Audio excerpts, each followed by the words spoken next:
Ya, terima kasih kami sampaikan atas kerjasamanya dengan pemilik Cahaya Timur. Juga kami sampaikan untuk pemilik penyelundup. Ya, tolong bagi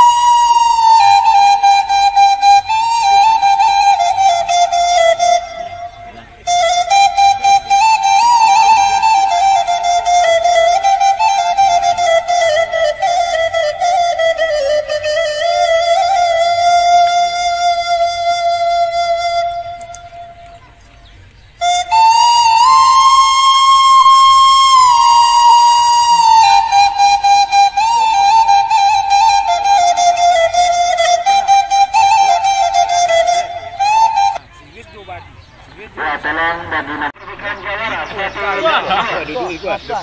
Hormat UTM keempat KM Barangan Putri Ayu penyelundup Sinar Layang Cahaya Timur Bolang Permata Ular Lidi dan Marin Sumbar akan menunjukkan kekuatannya pada res Rimbun Istimewa. Banyaklah ikan. Ini jadi apa nanti ya? Jadi lambil Ini belakang. atau dewe itu dewe dia Jalan nyonder ah. tambiang kok Pak. Sudah didapat. Sudah didapat. Sudah didapat. Gila kok lo.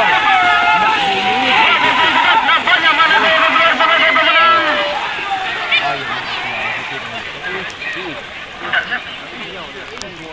Kita